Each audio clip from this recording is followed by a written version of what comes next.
Let's cut across back now to Prime Minister Modi, who's speaking in Lucknow while he is supposed to inaugurate certain urban projects there. And citizen services. Culture एवं lifestyle के माध्यम से शहरों को smart तरीके से विकसित किया जा रहा है। स्मार्ट सिटी मिशन के तहत शहरों का विकास होने से आम जन का जीवन आसान हुआ है और उत्तर प्रदेश देश के लिए एक नए ग्रोथ इंजन के रूप में शीर्ष राज्यों की श्रेणी में पहले पायदान पर आ चुका है। स्मार्ट शहरों से बन रहा है स्मार्ट उत्तर प्रदेश।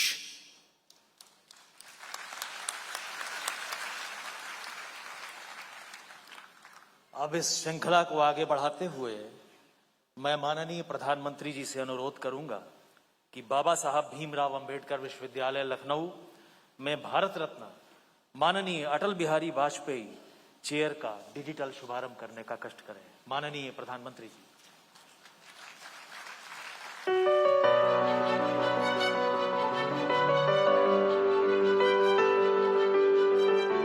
अटल जी के जीवन की सबसे बड़ी विशेषता के रूप में बहुत सी चीजें कही जा सकती हैं और एक भी बात दूसरे से कम नहीं हो सकती।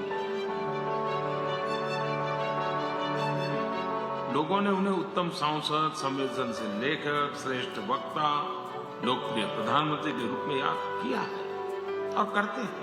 सुशासन यानी गुड गवर्नेंस को मुख्य धारा में लाने के लिए यह देश सदा अटल जी आभारी रहे। स्वतंत्र भारत की राजनीति में श्री अटल बिहारी वाजपेयी का प्रमुख स्थान है। उनके व्यक्तित्व के कई आयाम थे।